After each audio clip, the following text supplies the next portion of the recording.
Boa tarde, Manaus. Boa tarde, Amazonas. Boa tarde, você que está em qualquer lugar do Brasil, a qualquer momento, assistindo a este evento. Este é a solenidade, a live de aniversário de 7 anos do Comitê Amazonas de Combate à Corrupção, Educação e Conscientização Política, rumo a uma sociedade mais justa e democrática. Esse é o nosso princípio do Comitê Amazonense, que está em sintonia com o MCCE, o Movimento Nacional de Combate à Corrupção e ao Crime Eleitoral. Hoje, daqui de Manaus, daqui do Conselho Regional de Administração do Amazonas, saúdo a todos que estão nos prestigiando, em especial aqueles que compõem essa solenidade, essa mesa interativa que estamos aqui.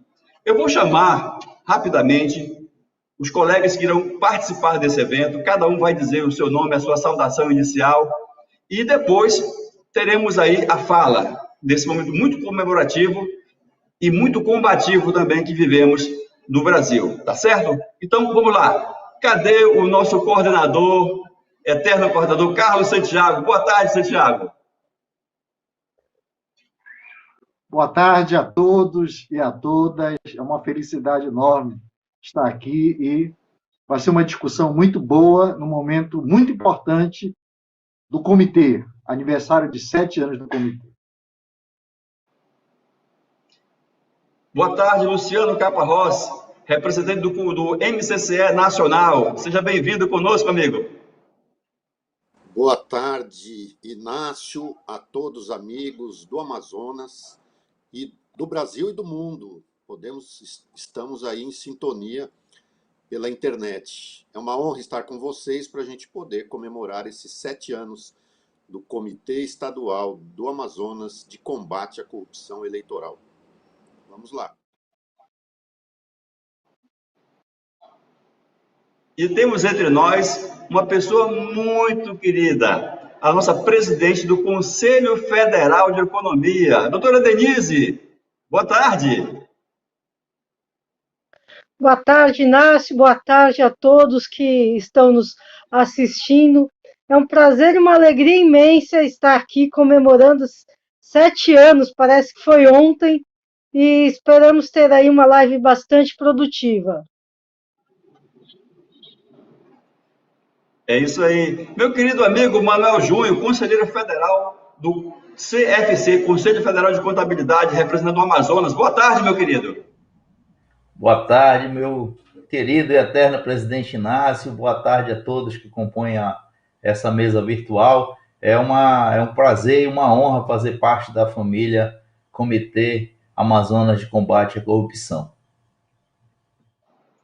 E já que estamos falando de comitê de comunicação, nada melhor do que o nosso amigo Wilson Reis, da FENAGE. Oi, Wilson, boa tarde.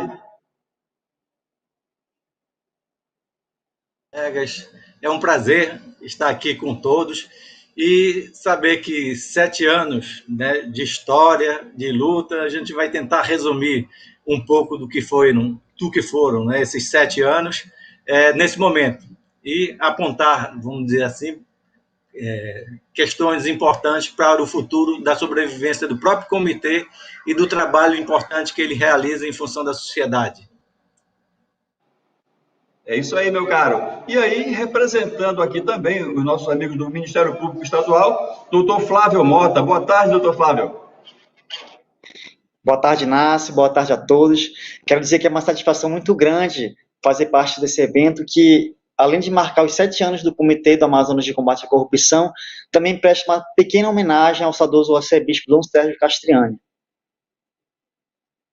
Aproveitando essa oportunidade que você falou, doutor Flávio, eu chamo agora o padre Geraldo Bedarran, da Arquidiocese de Manaus. Olá, padre, boa tarde.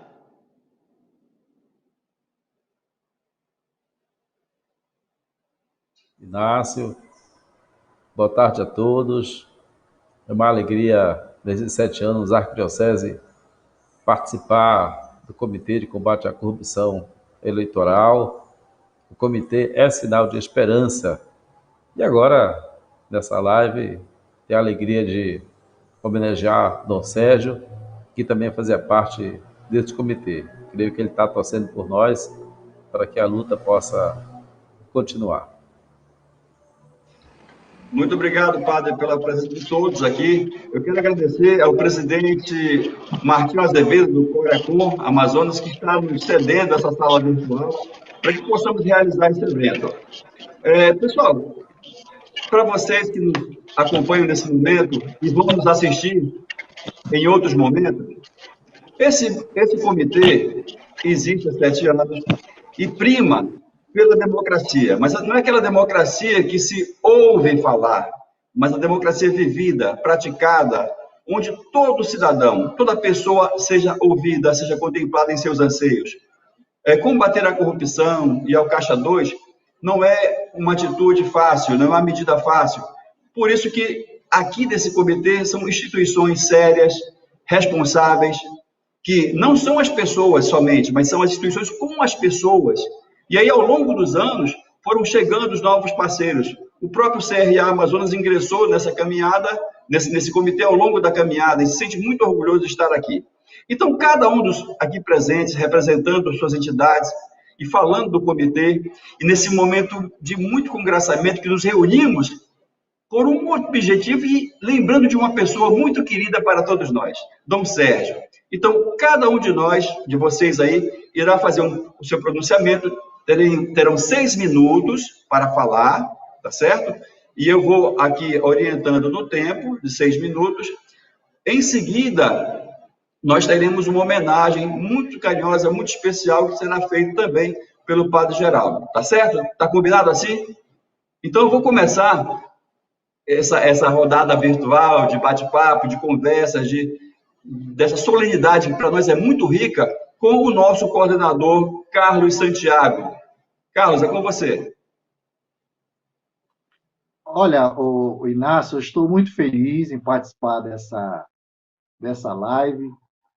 O comitê ele inicia há 7 anos atrás, mais precisamente no ano de 2014.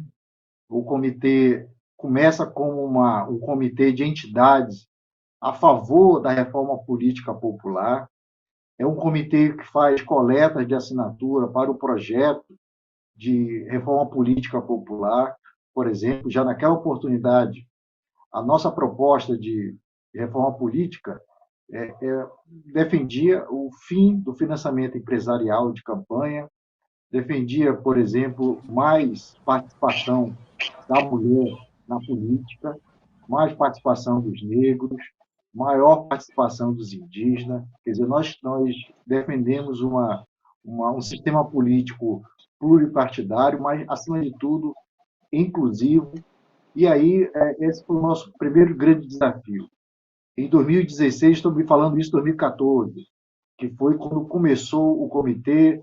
A partir de 2014, a OAB procurou a CNBB, procurou o Conselho Regional de Contabilidade, procurou sindicatos, procurou Federação de Jornalistas, procurou Sindicato de Jornalistas, procurou a Associação Comercial. Fizemos um comitê de coleta de assinatura. Em 2016, o comitê tomou o nome de Comitê de Combate à Corrupção e o Caixa 2 Eleitoral 2016, que foi lançado na OAB no dia 10 de junho.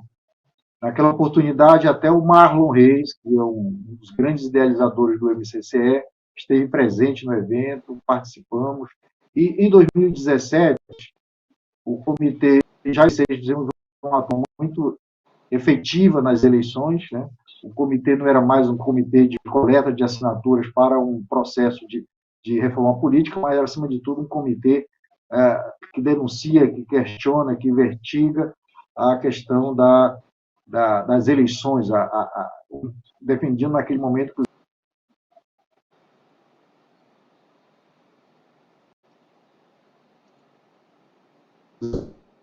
de eleições limpas,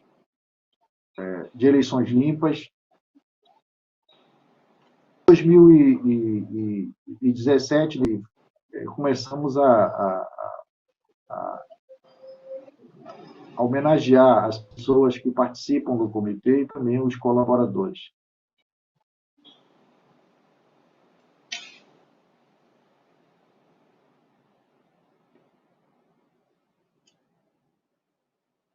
Eu acho que travou a conexão do Santiago, é isso? Vocês conseguem ouvi-lo? Então travou. Vamos fazer o seguinte, daqui a pouco o Santiago volta. Daqui a pouco o Santiago volta. Tá bom? Luciano. Ei, Luciano, tá ouvindo bem? Então, faz um complemento do que o Santiago começou em nível nacional e depois o Santiago volta e complementa a fala dele. Perfeito, Inácio. Muito obrigado. É um prazer estar aqui com vocês, com os amigos do Amazonas.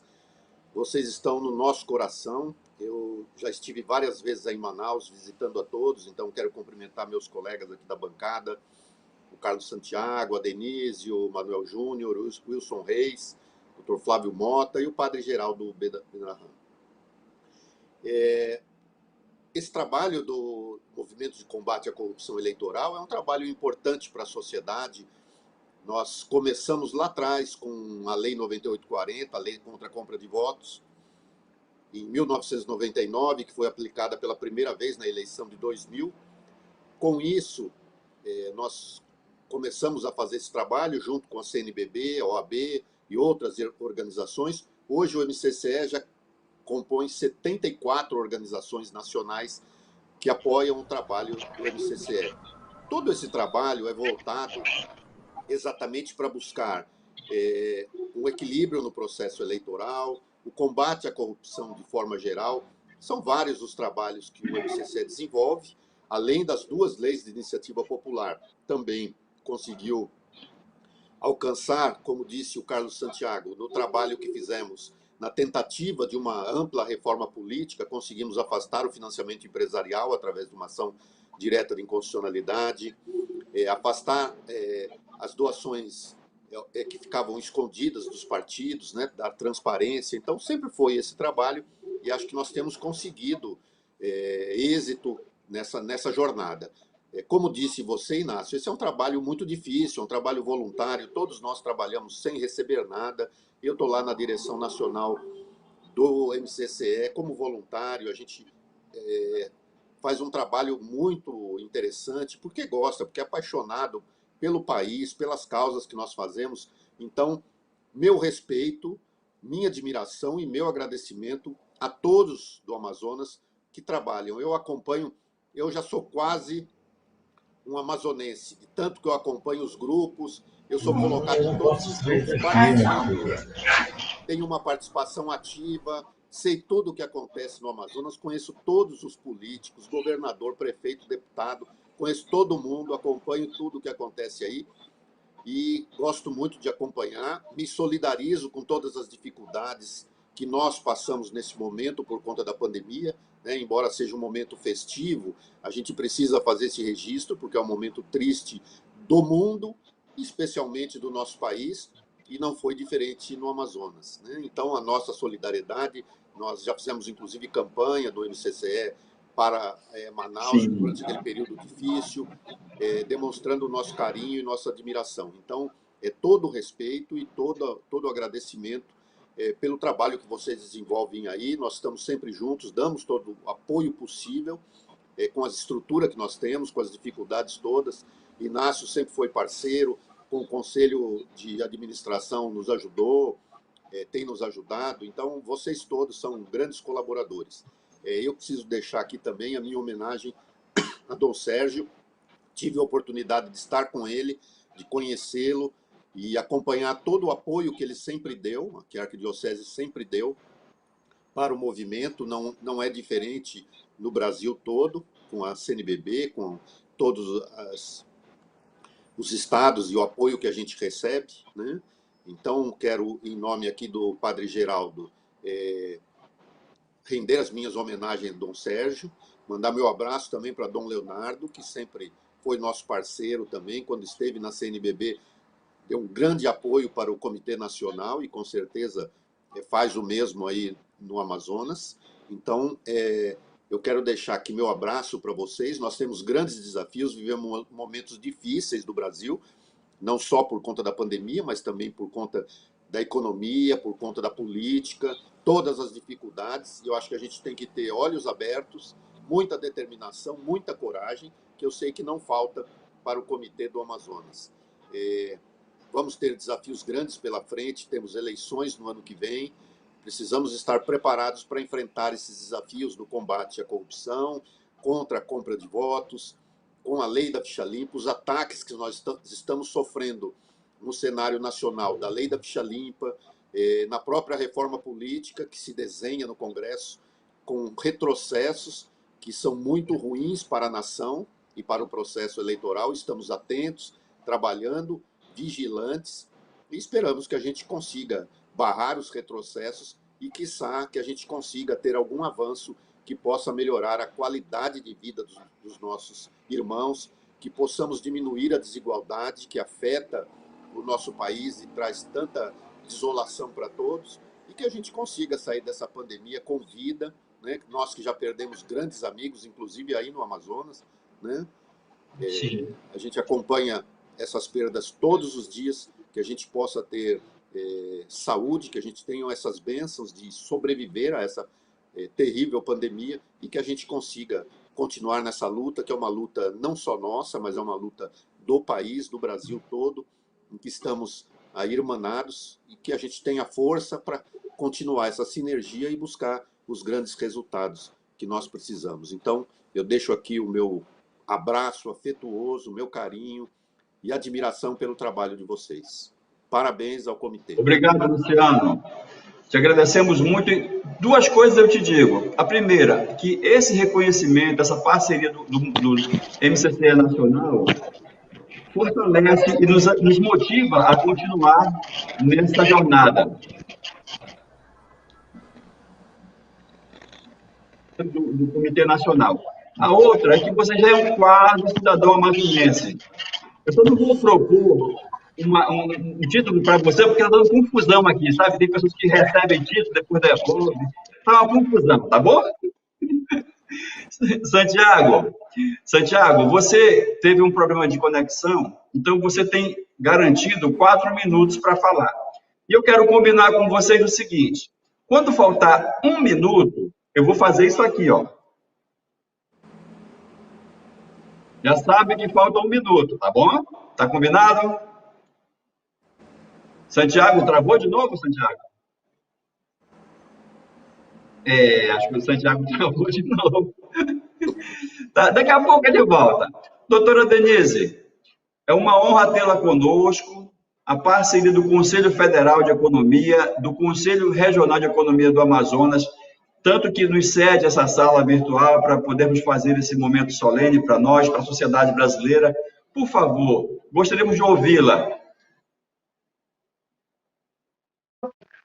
Ressaltando, realmente é uma alegria estar aqui nessa comemoração. Parece que foi ontem, né? O tempo está voando, que o Santiago, eu sou amiga do Santiago desde antes dele ser advogado, quando ele ainda ele era um sociólogo.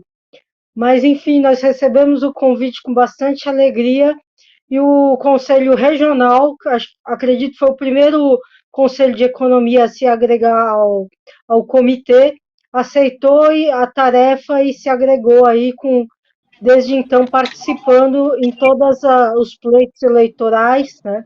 Posteriormente, o COFECOM também se agregou à campanha, né? O Conselho Federal de Economia, historicamente, ele tem se manifestado sobre os grandes temas da pauta econômica do país, prestando um serviço de esclarecimento das políticas econômicas de quaisquer governos, sendo crítico quando necessita ser. Então, durante o governo Dilma, houveram várias notas do Conselho Federal criticando a política econômica, e nos governos posteriores temos feito isso até o governo atual, né? Porque a gente entende que uma das principais ferramentas é a informação, né? A informação para fomentar a população e poder ter um pouco mais de senso crítico nesse momento tão difícil que a gente está vivenciando, que é essa polarização política pela qual passa a nossa sociedade, né?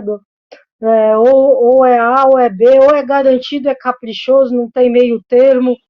E quando é boi, isso é legal, mas quando a gente está falando da sociedade, isso está se tornando extremamente perigoso, né, para a democracia, esses movimentos tão radicais. E aí o Conselho ele tem se posicionado a respeito disso, a respeito dos impactos que isso pode ocorrer, né? E a gente entende que essa bandeira do movimento ela é bastante digna. Eu estava me lembrando agora de uma das vezes que eu participei do pleito eleitoral, quando foi aquela eleição complementar para governo do Estado, acredito que em 2017, a gente estava lá conseguimos aí a proeza de fazer com que todos os candidatos assinassem um termo se responsabilizando de não praticar o caixa 2, né? A gente estava lá no sindicato dos jornalistas, e aí entrar numa das cenas estava saindo o Amazonino, entrando o Eduardo Braga, um olhou para o outro, aí se cumprimentaram cordialmente, então também conseguimos fazer essa proeza de manter uma linha de educação entre os candidatos. Pode ser que lá fora não era, mas no nosso ambiente a gente não só conseguiu, como conseguiu o compromisso assinado de quase todos os candidatos, se não me falha a memória. Isso é extremamente importante, né?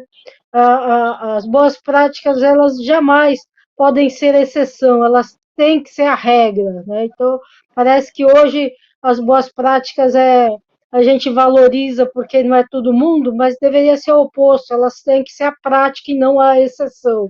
E nesse sentido, esse grupo de entidades, né, nós aqui, os conselhos irmãos, né, a administração e a contabilidade, têm cumprido seu papel aí junto não só às respectivas categorias, mas também a sociedade de uma forma geral, esclarecendo, dando informações, né? Nós que acompanhamos mais de perto a política econômica, os números, a contabilidade nacional, então é uma contribuição extremamente relevante na busca do esclarecimento da sociedade como um todo e no combate a esse radicalismo aqui que está prejudicando e comprometendo a nossa democracia.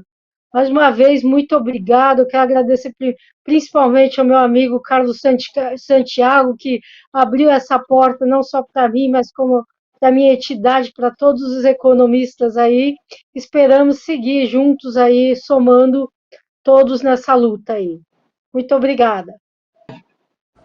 Obrigado, doutora Denise. Mas eu não estou conseguindo falar com ninguém, Mauro. O Corecon, o COFECON, irmanados dessa luta. Santiago, você me ouve, Santiago, agora? Ah, não. Está mudo. Me ouve? Não ouve?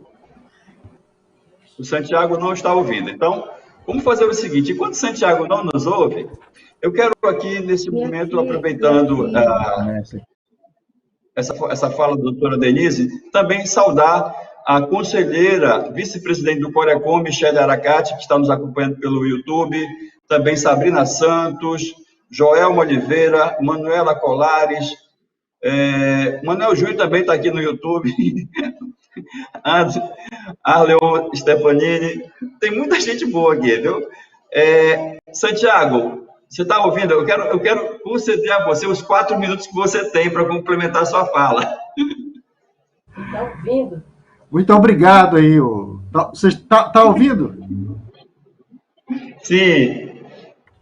Olha, desculpa aí, houve uma queda aqui de sinal na internet, como normal na cidade de Manaus, mas eu estava falando, Inácio, assim, de uma forma muito, muito resumida, né? O comitê começa em 2014 como um comitê de coleta de assinatura para uma reforma política democrata, limpa e popular. E aí o comitê começa com a CNBB e a OAB, mais o Sindicato de Jornalistas, e com o tempo foi ampliando. Naquela oportunidade, o comitê já defendia mais participação de negros, de indígenas, de mulheres na política, e principalmente nos cargos eletivos. Também, em 2016, não é mais 2014, agora 2016, nós lançamos um comitê o comitê como é hoje, o comitê de combate à corrupção eleitoral e o Caixa 2, inclusive com a presença do Marlon Reis, que naquela época também coordenava o MCC Nacional. Em 2017, o comitê continuou atuando nas eleições suplementares do Amazonas, mas naquela oportunidade nós criamos uma comenda, uma forma de interagir com a sociedade e também agraciar as pessoas que contribuem com o comitê. Aquela comenda que hoje, por decisão do comitê, será chamada de comenda ou placa, está aqui, inclusive, minhas mãos, aqui, ó, placa aqui. Aqui, eu acho que é mais ou menos aqui assim. Isso aqui. Tá difícil. Essa placa vai se chamar comenda Dom Sérgio Castriani.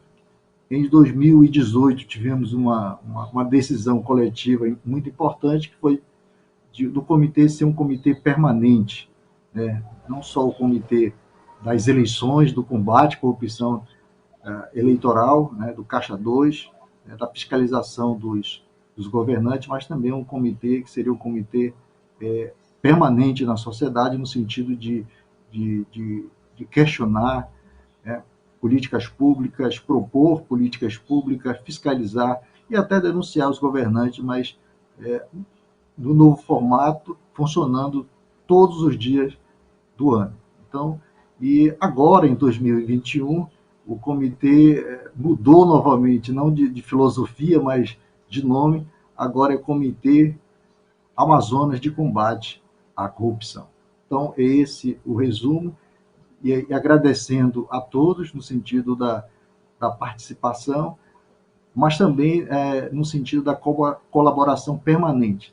Todos que estão aqui e todas as entidades que estão aqui representadas são parceiras e trabalham, inclusive, todos os dias do ano, no sentido de buscarmos melhorar a qualidade da política, trabalharmos o voto consciente, que é importante, isso aí, propor políticas públicas aos governos para solucionar os problemas do nosso Estado e até do país, e também denunciar desmandos, porque não tem como fugir, né, dessas denúncias, já que são oferecidas pela sociedade no sentido de melhorar, né, a gestão pública, e muitos gestores, inclusive, não se distanciam da ética, e quando se distanciam da ética, o comitê age de uma forma em parceria com o Ministério Público, de uma forma mais incisiva. Então, é isso, e muito obrigado pelas iniciais. Muito grato pelo seu esmero, pela sua dedicação. E aí, quando um de nós está assim meio cambaleando, aí lá vem o Santiago. Não, meu amigo, não, meu irmão, a luta é nossa. Aí tá bom, Santiago, a gente fica mais um pouquinho.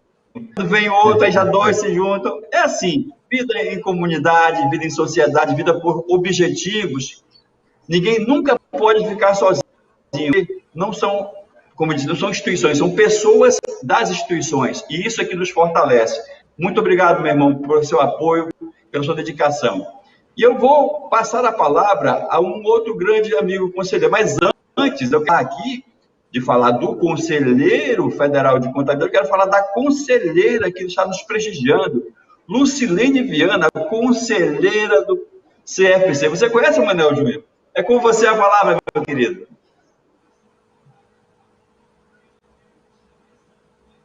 Uma grande lutadora da classe, que já está há muito tempo aí junto com a gente, defendendo os nossos interesses. Mas eu inicio a minha fala homenageando o Dom Sérgio Castriani, que nos acompanhou durante todos esses anos, desde o início do comitê, e até mesmo quando ele já estava muito abatido, muito adoentado, e ainda assim esteve ao nosso lado, nos apoiando, encaminhando correspondências, assinando correspondência, mandando para a Câmara dos Vereadores, que causou até um alvoroço naquela época, né, Carlos? Mas rendo minhas homenagens ao grande cidadão que prestou grandes e relevantes serviços para aqui no nosso estado do Amazonas, não só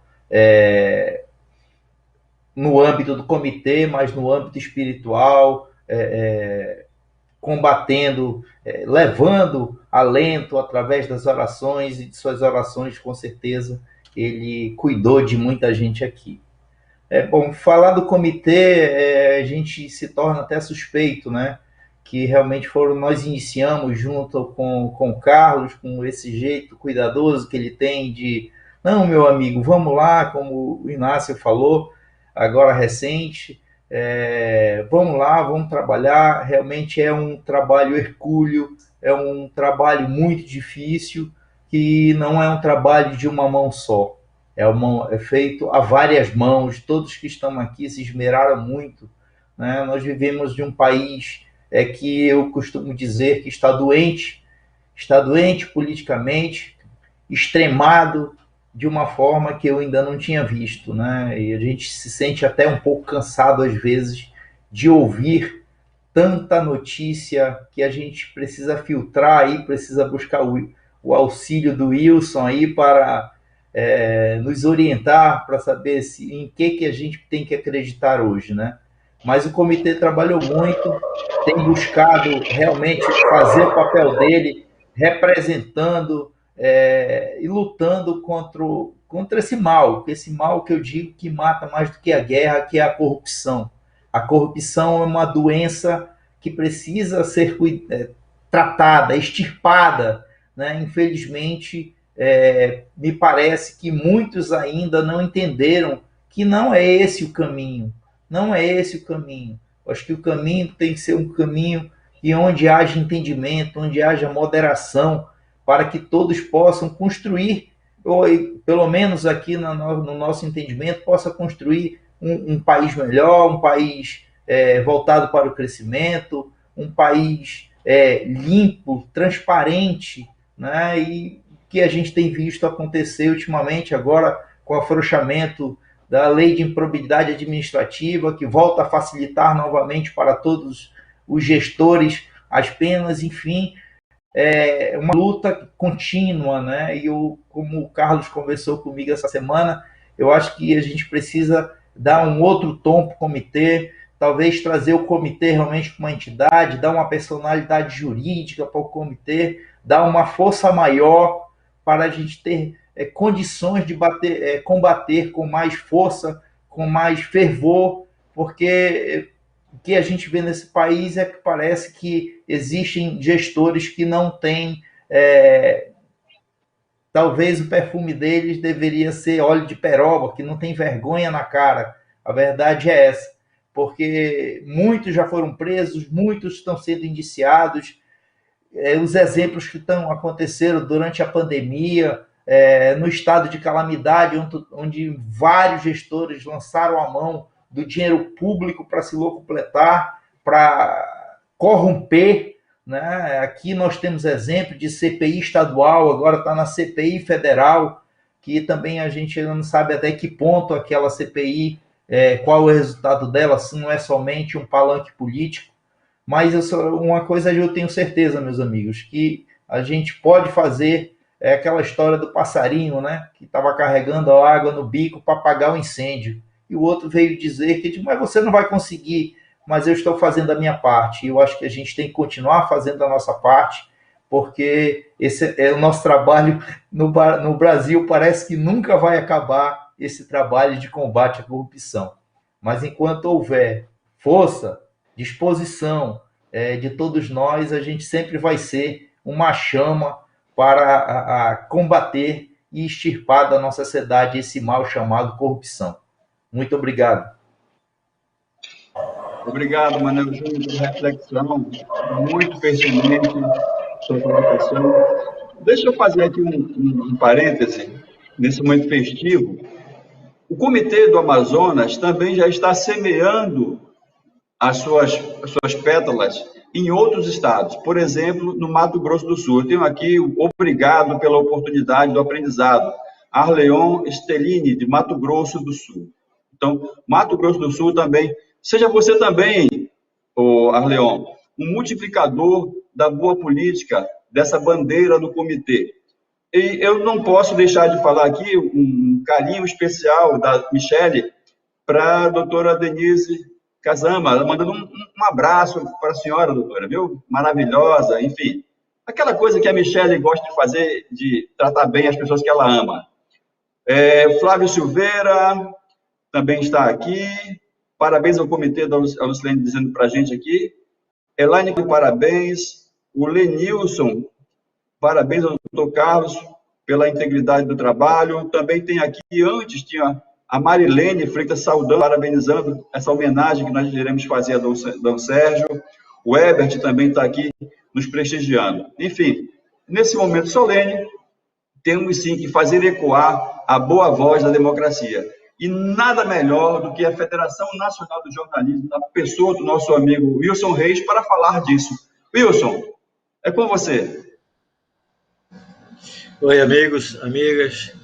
Esses 7 anos foram 7 anos, com certeza, de aprendizagem.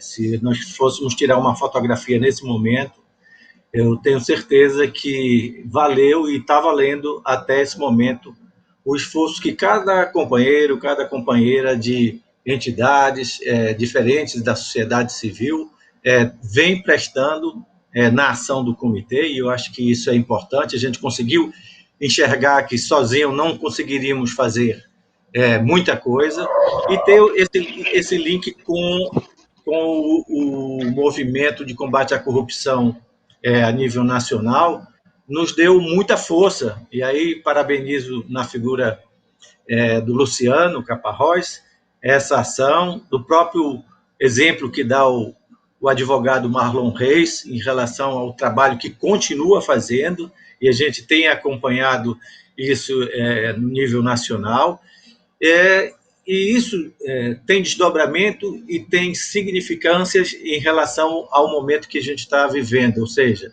esse cenário que a Denise coloca de confronto ou de uma certa animosidade, mas que nós temos que ter a preocupação, enquanto representação da sociedade civil, que nós somos essa sociedade civil e que nós vamos ter que enfrentar esse problema com a bandeira que nós já escolhemos, que é o de combate à corrupção, que é da conscientização do eleitor em relação ao voto,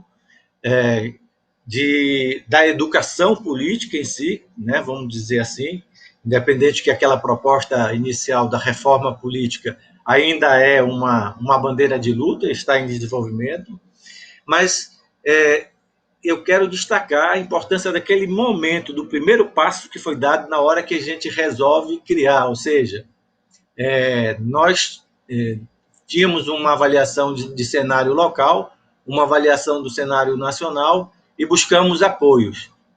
E nesse momento a gente fala para a sociedade, começa a falar para a sociedade e dizer, olha, tem possibilidade, se a gente combater a corrupção, tem essa possibilidade de um mundo melhor, de uma relação política a cada eleição, por exemplo, ser melhor. Tem a possibilidade de que as entidades possam ser muito melhor representadas também. Então, é todo um conjunto de desdobramento do ponto de vista visando o crescimento político, que para nós é importante, que continua sendo, e que eu acho que é o gás que nos mantém unidos, vamos dizer assim, para superar os problemas, sejam de ordem econômica, para a manutenção do próprio comitê, de um lado, e sejam de algumas diferenças que possam surgir na avaliação que cada membro e sua representação tem em relação aos fatos e ao momento que o país está vivendo. Mas esse momento, do pontapé inicial, para mim foi fundamental para mostrar que o que nós pensávamos naquele momento não estava errado, e que nós estávamos falando de algo que é possível ser feito na sociedade, porque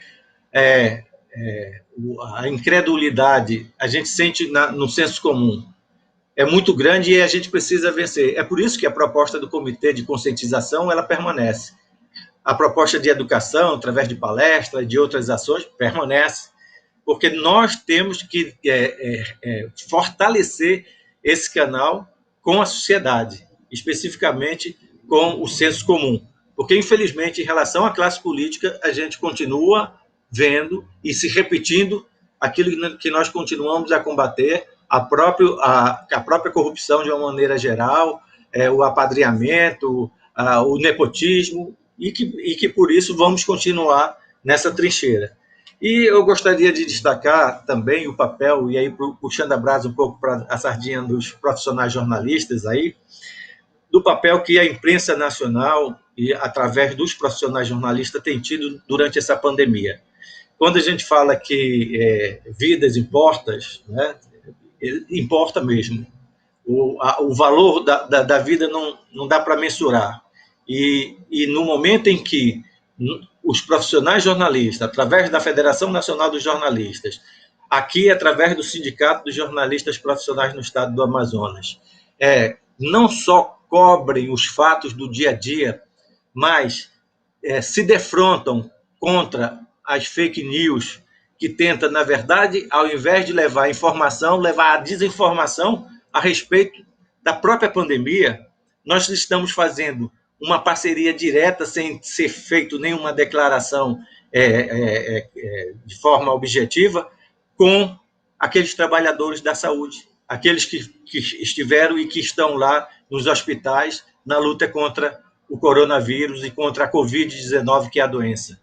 Então, quer dizer, nós temos isso em escala nacional, em nível nacional, e esse é um papel que foi abraçado pela categoria de jornalista. Ou seja, reduzir as fake news para levar informações com bases científicas à sociedade, e continua esse embate.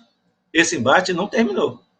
Ele continua na medida em que, não só porque continua, estou vendo agora, um minuto, porque continua ainda a Covid aí, nesse sentido, e nós, com certeza, vamos continuar a prestar esse serviço à sociedade, que é a parte do compromisso social que tem os profissionais jornalistas com a população, com a sociedade brasileira. E, por último, não poderia esquecer a importância de Dom Sérgio nesse trabalho, que esse reconhecimento que faz aqui com uma comenda o comitê, nada mais a consequência e da importância que a Arquidiocese de Manaus, na figura de Dom Sérgio Castriani, teve e que continua tendo em relação às ações do comitê. Parabéns a todos, a todas as entidades que aqui fazem presente, e devemos fortalecer cada vez mais as nossas unidades para que a gente possa avançar esse movimento e ter êxito nas nossas ações. Obrigadão aí. Obrigado, Wilson, pelas palavras. E aí reforço aqui aquilo que você mencionou, que é um mote do comitê: educação e conscientização, sensibilização política rumo a uma sociedade mais justa e democrática. E quando a gente fala de uma sociedade justa e democrática, nós pensamos também no Ministério Público, que tem essa função que a gente aprende na aula do direito, custos legis, o direito. E aí a gente chama o doutor Flávio Mota para falar sobre o Ministério Público e essa interação, essa alegria de participar conosco no comitê, doutor. Boa tarde, Inácio. Eu quero mais uma vez dizer da imensa satisfação de fazer parte desse evento, que tem por finalidade de prestar homenagem ao Dom Sérgio Castriani, que foi um grande humanista, um grande defensor da Amazônia, uma pessoa que realmente viveu e conheceu o nosso interior, a nossa Amazônia. Por muitos anos ele foi bispo de Tefé. Então ele conhece a realidade do interiorano e sabe as dificuldades, né, e entendia os entraves que a corrupção causa ao desenvolvimento das cidades, das nossas cidades daqui do interior do Amazonas. Esse evento também marca os 7 anos de atuação do Comitê do Amazonas de Combate à Corrupção, que nada mais é que a congregação da sociedade civil. São vários setores da sociedade civil que se reúnem em torno da defesa de boas causas. A minha história, especificamente em relação ao comitê, começa em 2016.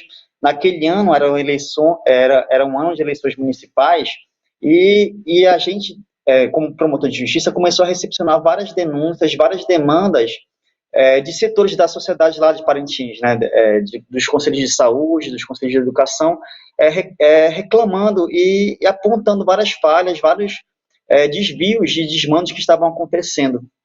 Naquele ano, antes das eleições, nós iniciamos uma investigação de desvio de gasolina, de cotas de gasolina que eram fornecidas pela Câmara aos vereadores de Parintins, e nessa investigação, um dos vereadores que recebeu essa cota vendeu a sua cota de gasolina. Nós investigamos, fizemos as nossas investigações, denunciamos esse vereador, ele foi condenado, né, e, para mim, o que eu acho que é mais importante, esse tipo de pessoa foi afastada da vida pública. Foi afastado da vida pública pela própria população, que naquele ano ele não conseguiu se reeleger, e hoje ele está afastado da vida pública por conta da lei da ficha limpa, né? E o nosso comitê defende justamente isso. Nós somos expressão da sociedade que se organiza em favor das eleições limpas, contra a compra de votos, contra o Caixa 2 e contra a corrupção no poder público de toda ordem. Nós temos consciência de que somente com uma classe política engajada na defesa do interesse público, nós teremos políticas públicas prestadas de forma eficiente e que realmente atinjam aos interessados. Quando a gente vê hoje e olha para as grandes políticas que o Estado presta, ou seja, na segurança, na saúde e na educação, nós vemos que existem falhas, né? Essas políticas são prestadas de forma deficiente. A saúde, né, há muito tempo, nós andamos em maus caminhos, como eu costumo dizer, né? E hoje, né, que a Operação Maus Caminhos investigou desvios na saúde em governos passados, hoje essa operação foi anulada e está nas mãos da Justiça Estadual, né? E isso causa uma certa preocupação, porque a nossa Justiça Estadual ela demora muito para dar uma resposta, né? Temos o caso que foi recentemente noticiado das obras fantasmas no interior do Amazonas, as obras fantasmas do Solimões. Depois de quase uma década que houve uma sentença na primeira instância. Então, claro que todo mundo tem que ter tempo para se defender, né? Tem que ter o devido processo legal, mas a justiça também tem que ser prestada de forma tempestiva. E eu acho que também esse é um dos nossos papéis, né? Prestar, solicitar que os ocupantes de funções públicas prestem conta de suas ações, né? Toda e qualquer pessoa, todo e qualquer gestor público, né? Todo e qualquer funcionário público, seja ele promotor, juiz, governador, tem que prestar contas de suas ações. Então, eu entendo que uma das bandeiras que o comitê tem abraçado e deve continuar abraçando é a proteção da lei da ficha limpa, porque, vez ou outra, os parlamentares que são eleitos para defender o interesse público buscam atingir, né, buscam revogar, buscam de alguma forma, mitigar os efeitos da lei da ficha limpa. Isso aconteceu essa semana com a lei de improbidade administrativa. Hoje, atos de improbidade que causam prejuízo ao erário, se forem cometidos de forma negligente, imperita ou imprudente, não são mais considerados atos de improbidade administrativa.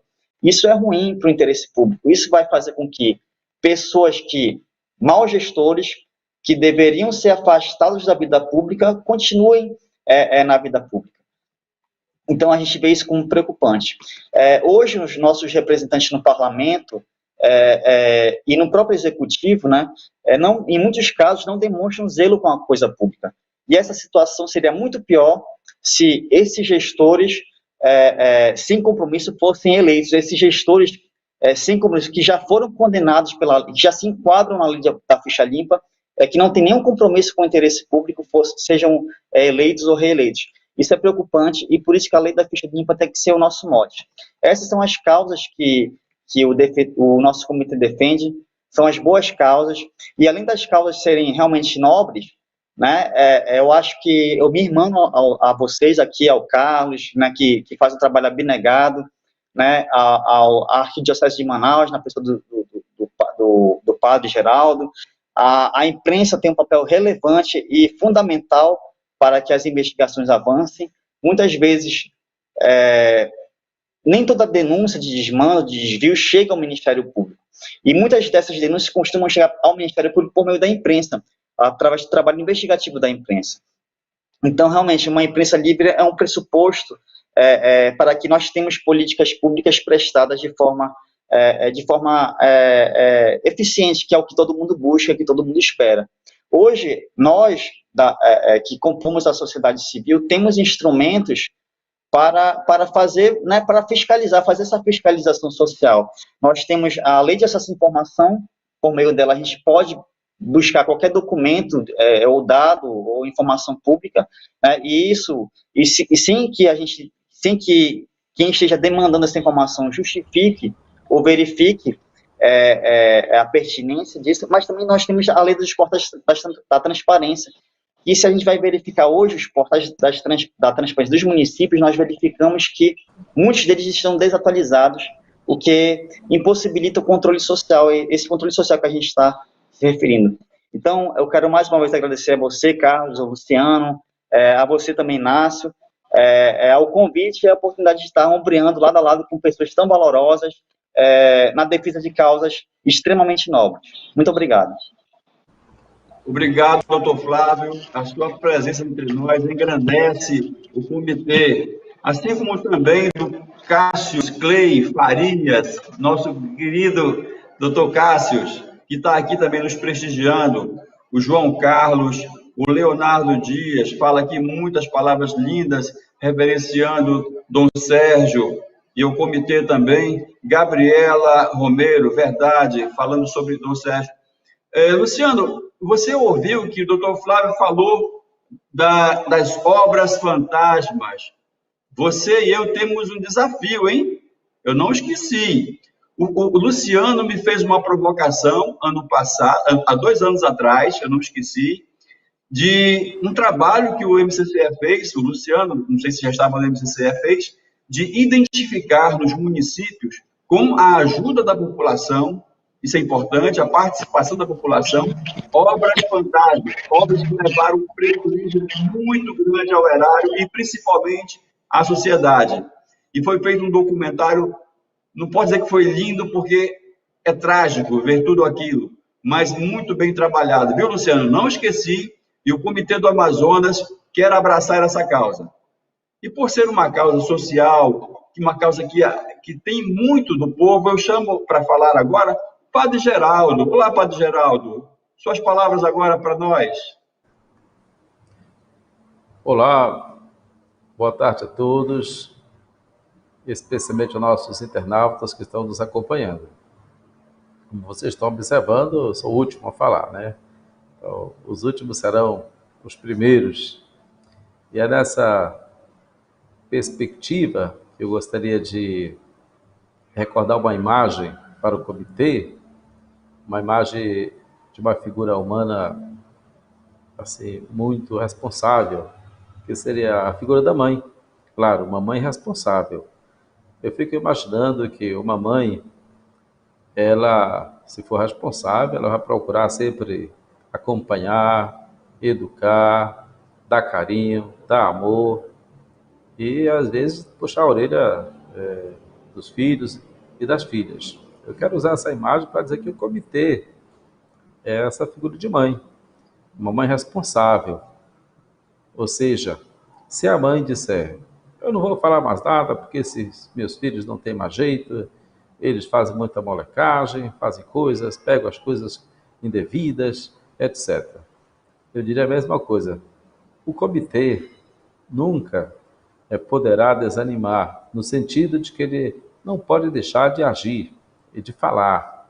Por isso que aquela turma da corrupção, que não é somente no meio político, e tem as exceções, mas a corrupção está generalizada, lamentavelmente, como cultura, fica se disseminando, onde as pessoas são capazes de matar, desmatar, atirar dos indígenas para arrancar ouro, diamante, derrubar as matas aí, etc. Todas essas estratégias maléficas e às vezes realmente até malignas, né?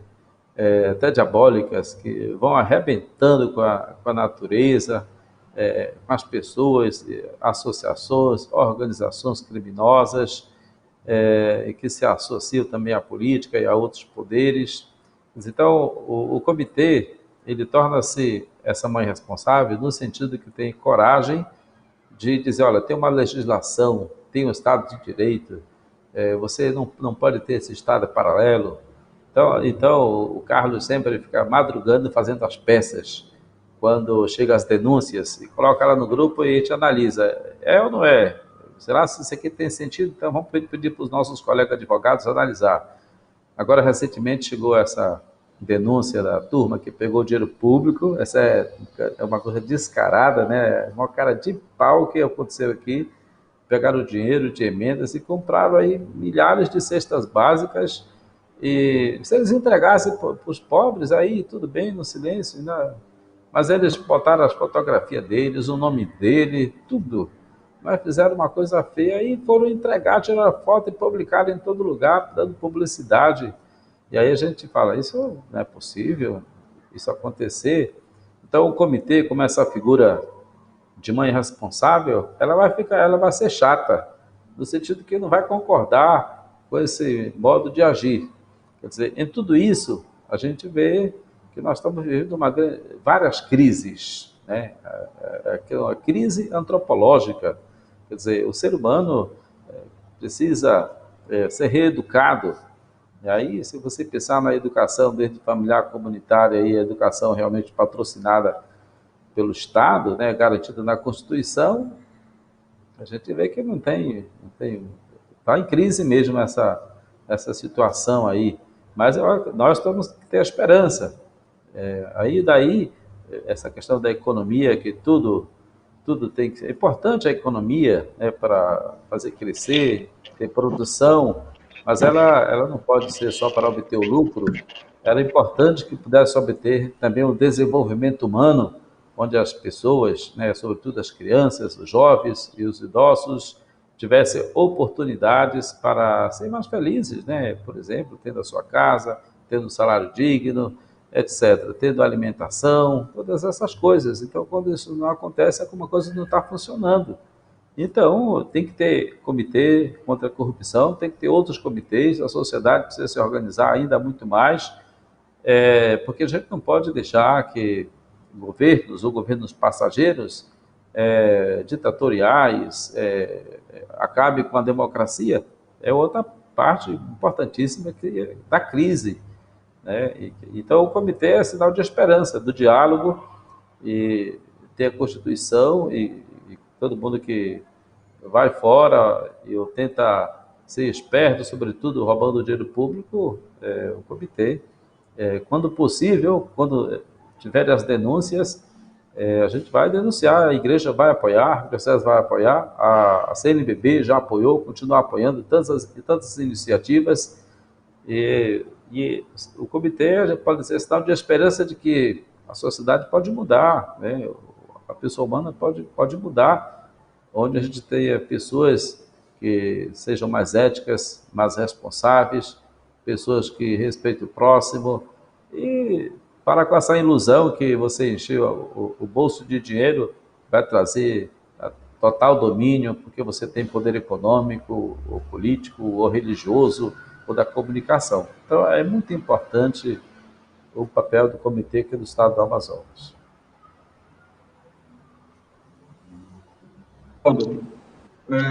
Muito grato pela sua fala e pelo apoio incondicional que a Arquidiocese manifesta às ações do comitê. A gente sabe que a Arquidiocese, como a CNBB, são parceiros de primeira hora. E isso nós devemos aos bispos e a todo o clero, o povo leigo, e também as bispos que apoiam o comitê. Chegar aos 7 anos, com a vitalidade que nós chegamos. Eu não sei se o Carlos vai concordar comigo, mas nós sonhamos muito mais. Quando nós nos reunimos na sala do Corecon, no início de 2020, fizemos, aí entra a cabeça do administrador, um planejamento estratégico, com ações definidas, com metas a serem alcançadas, com captação de recursos para manter e promover outras ações do comitê. Veio um negócio de outro país, de outro mundo, sei lá, por assim dizer, e nos deixou órfãos de muitas atividades.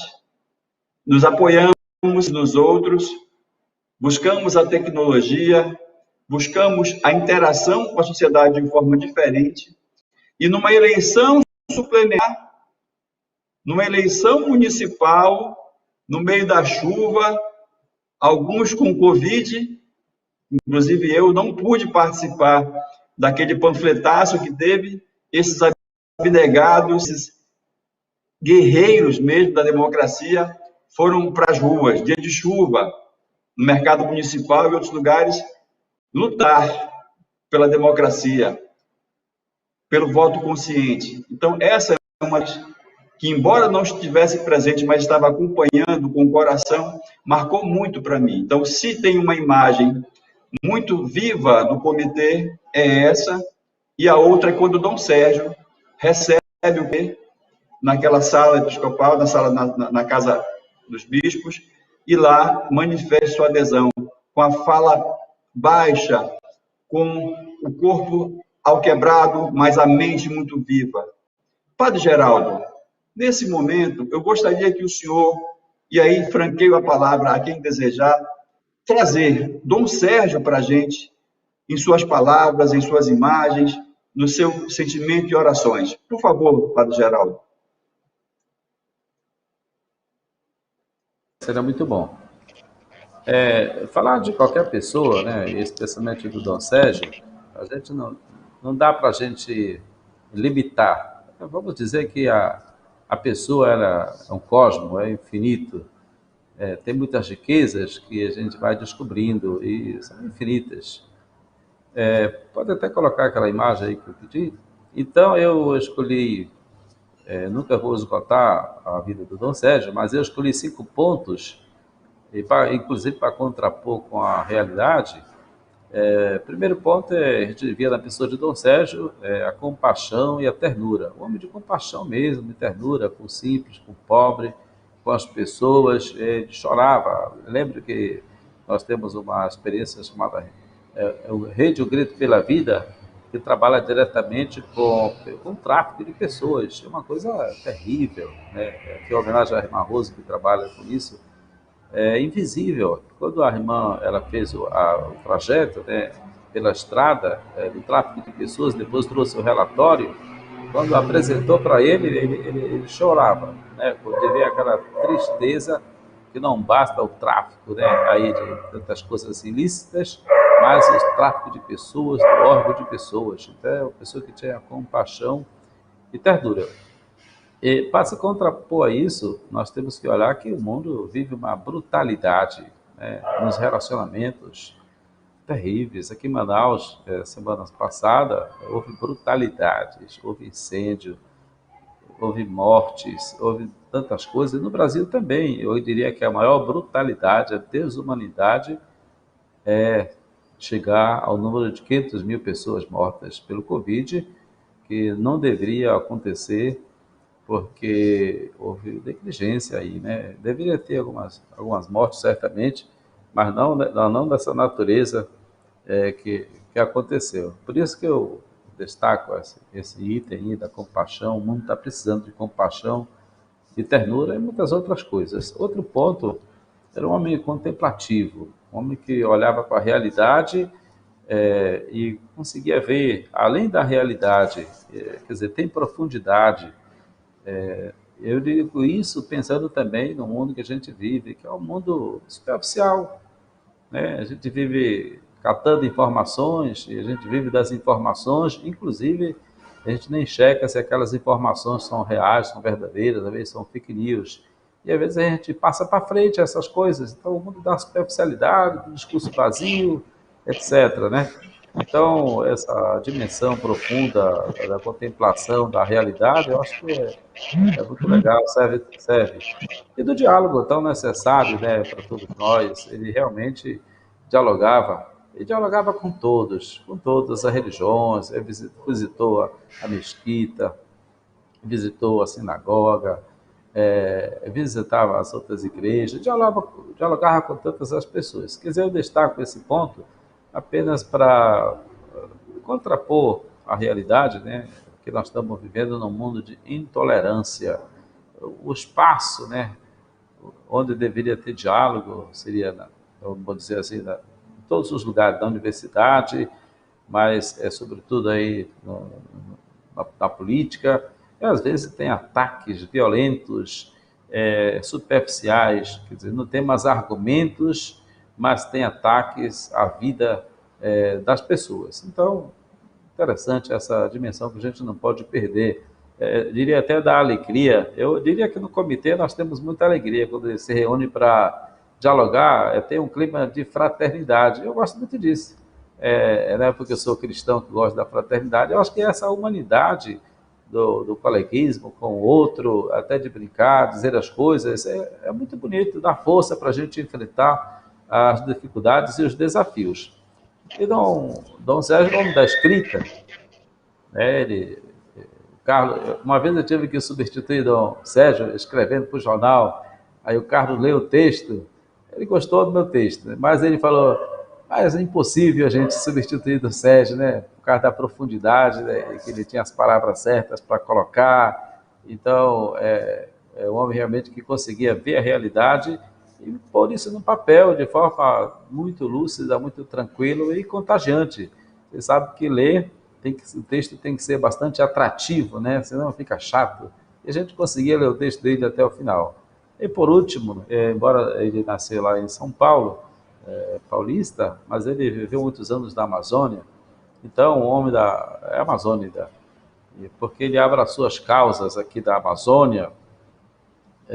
Nós temos aí chamado Sínodo da Amazônia, e temos também o documento que o Papa escreveu, Querida Amazônia.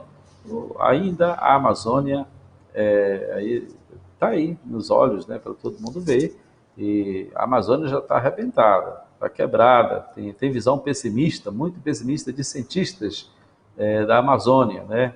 Essas mudanças climáticas que afetam a vida da cidade, do urbano, mas também dos caboclos, e sobretudo atinge de morte os indígenas, é sinal realmente da destruição.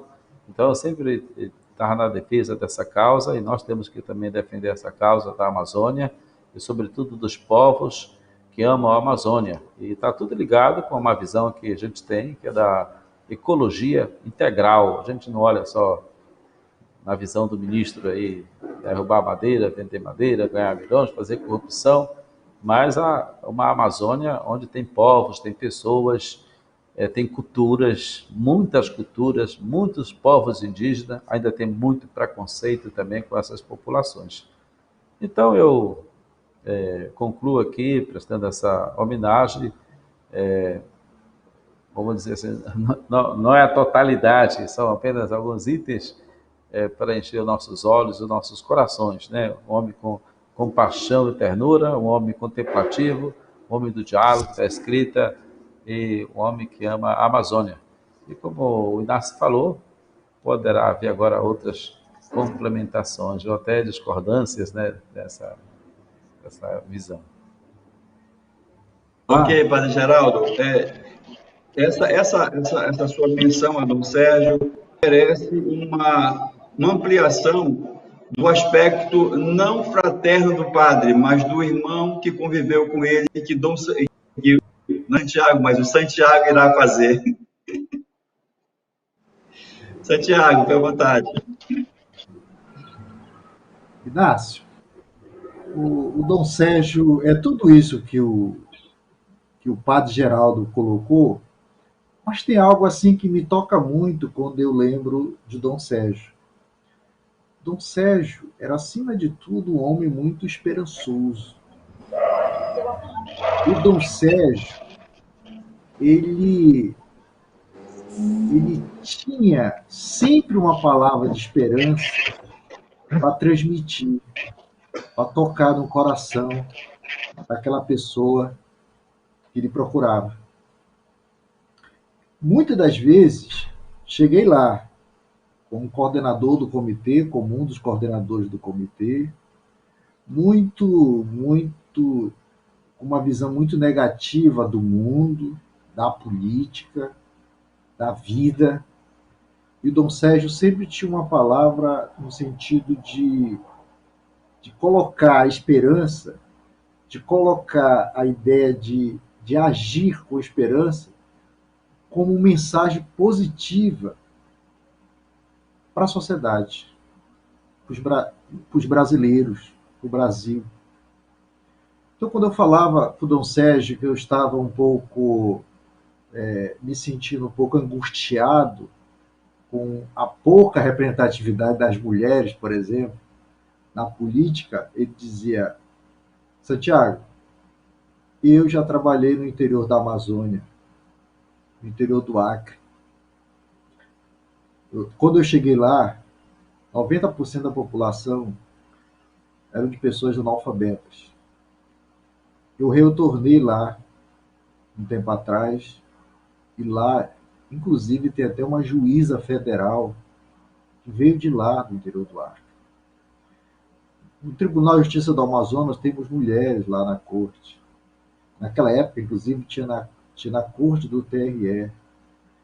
No Congresso Nacional temos pouco, mas estamos avançando. Então, o Dom Sérgio era sempre esse lado da esperança. Ele sempre buscava passar esperança. Eu acho que até é normal na figura do pastor, né? O pastor é aquele que transmite a esperança, porque é a esperança que faz com que as pessoas ajam, né? Prossigam na vida, né? Nesse mundo tão difícil que nós vivemos, nessa dificuldade enorme que é a pandemia. Dom Sérgio, mesmo perdendo a voz, mesmo com a debilidade física, assinou o documento do comitê dias antes dele falecer. E assinou não porque fomos nós lá falar com o Dom Sérgio, mas porque ele se colocou, ele chegou lá e disse: bota o meu nome aí, quero participar disso também. Então, Dom Sérgio é essa pessoa iluminada, um homem que na arquidiocese abrigava todos os excluídos dessa sociedade. Dom Sérgio tinha um carinho especial pelas pessoas que vivem nas ruas, né? Inclusive, o próprio Dom Leonardo falou um dia desse que ele, numa dificuldade enorme de falar, ele dizia: não esqueçam das pessoas, dos pobres que estão nas ruas no meio dessa pandemia. Não esqueçam nunca. Então, Dom Sérgio é essa pessoa, não só um religioso amoroso, esperançoso, mas também o Dom Sérgio era, acima de tudo, um cidadão que pregava a cidadania na Amazônia, coisa tão rara. Enquanto muitos pregam a falta de ética, Dom Sérgio pregava a cidadania, pregava a libertação do povo da Amazônia. Eu acho que isso é um grande significado para nós, a figura de Dom Sérgio, por conta disso tudo. Emocionante, Carlos, as palavras que você professa em relação a Dom Sérgio. E por mais que nós tentemos fazer uma homenagem a Dom Sérgio, sempre vai ficar aquém da grandeza que ele é para nós, porque ele continua conosco. E essa comenda que o Comitê Amazonas institui na data de hoje é para perenizar a lembrança dele no comitê e também para irradiar essa fé, essa força, determinação que ele tinha e transmitia para nós sempre que recorríamos a ele. E às vezes que também não recorríamos, quem sabe nas orações ele estava lá intercedendo por nós, nas nossas adversidades, nas nossas tristezas. Logo depois do sepultamento de Jesus, os discípulos ficaram ali tristes, como que perdidos, e assim nós ficamos, quando soubemos da morte de Dom Sérgio, do falecimento de Dom Sérgio, mas logo também nós revivemos, porque ele volta a estar conosco nessa homenagem, nessa comenda. Caríssimos, estamos chegando ao fim e eu gostaria de franquear a palavra aos colegas no momento das considerações finais desse nosso encontro, ok? Então, vamos seguir a ordem agora deixando a única mulher e a mais brilhante delas aqui conosco fazer as suas considerações finais. Muito obrigada pelas lindas palavras, fico lisonjeada. Foi um prazer estar com todos os nobres colegas aqui nessa live maravilhosa, e o Conselho segue somando aqui no comitê, nessa luta que às vezes parece que estamos enxugando o gelo, mas é isso aí, a gente não pode desistir de dar a nossa contribuição institucional nesse momento político tão relevante, não só aqui para o estado do Amazonas, como para o Brasil. Muito obrigado, colegas, contem conosco aí nessa luta que agora é toda nossa.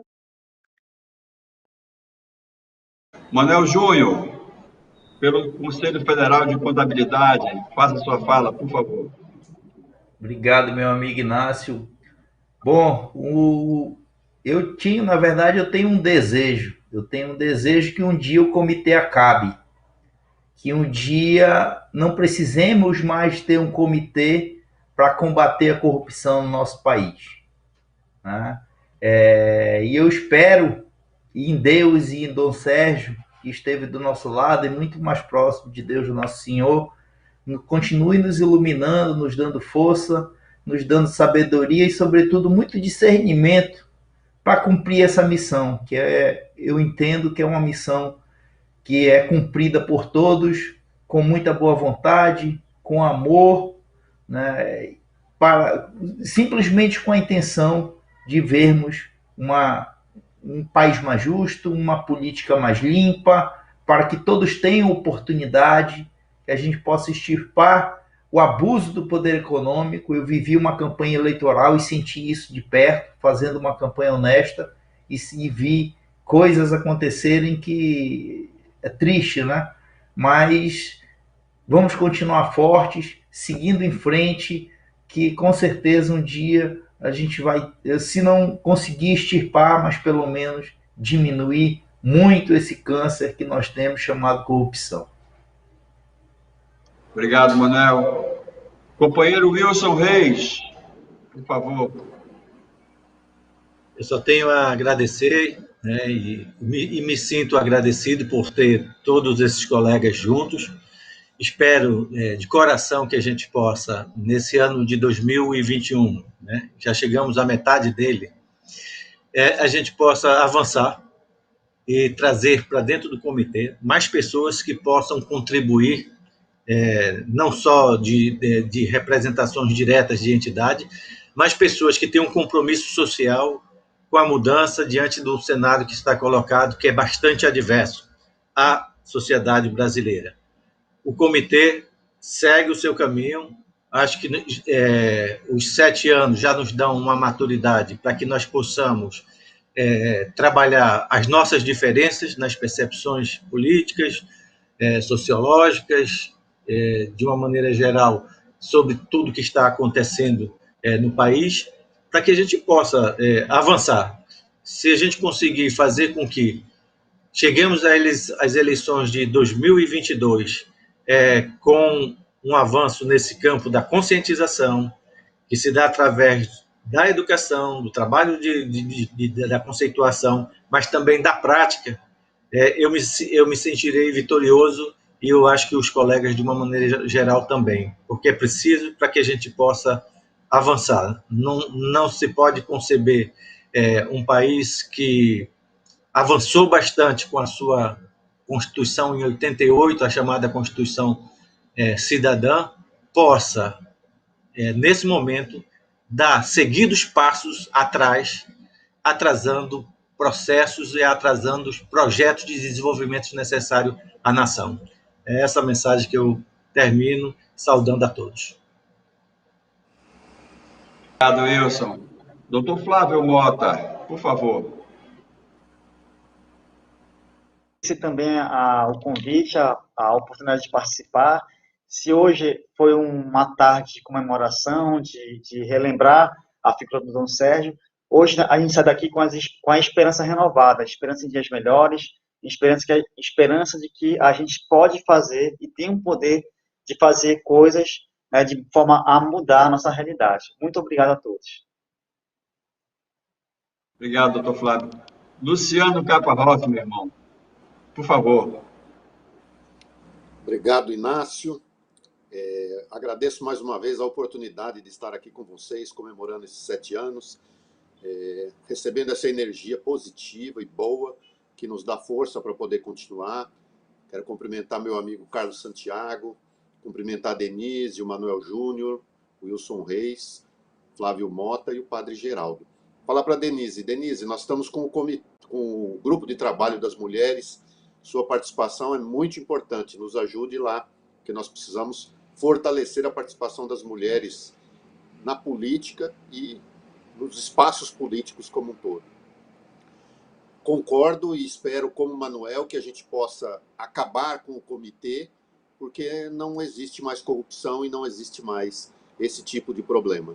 Espero que a gente possa alcançar esse objetivo. Enquanto isso, vamos permanecer lutando, buscando resolver os problemas, auxiliar, conseguir paridade de disputa, paridade de armas no processo eleitoral e que a gente tenha processos eleitorais transparentes, limpos, dignos e que a gente tenha nas administrações pessoas que efetivamente estejam preocupadas com a sociedade e com o bem-estar de todos. Se cuidem, cuidem daqueles que vocês puderem e espero que a gente possa vencer todas essas batalhas. Um grande abraço a todas e todos.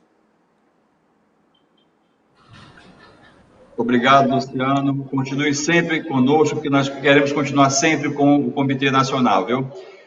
Doutor Carlos Santiago, já refeito da emoção, faça as suas considerações finais.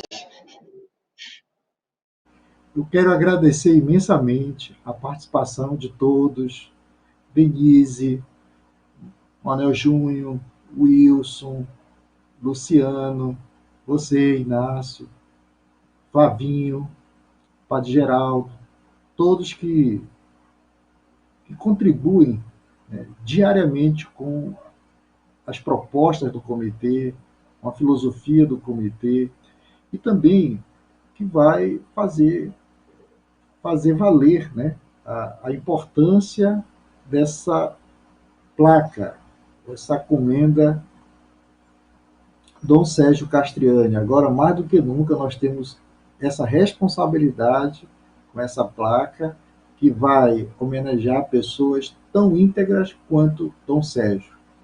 E aproveitar para agradecer também a Ordem dos Advogados do Brasil, seccional do Amazonas, pelo apoio, pelo empenho e pela disposição de colocar advogados à disposição do comitê para a gente cumprir de uma forma correta, honesta, a nossa missão.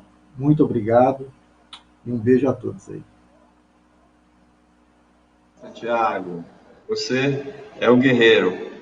Antes de passar a palavra ao Padre Geraldo, eu quero aqui fazer uma menção a quem está nos acompanhando agora e certamente vai assistir essa live em outros momentos, porque vai ficar gravado no portal do Corecon e vai ser replicado pelos parceiros, pelos membros do comitê em suas redes sociais. Aqui o Geraldo Rosa, que é da Paraíba, também está aqui prestigiando o nosso evento e dizendo bote quente em cima da corrupção.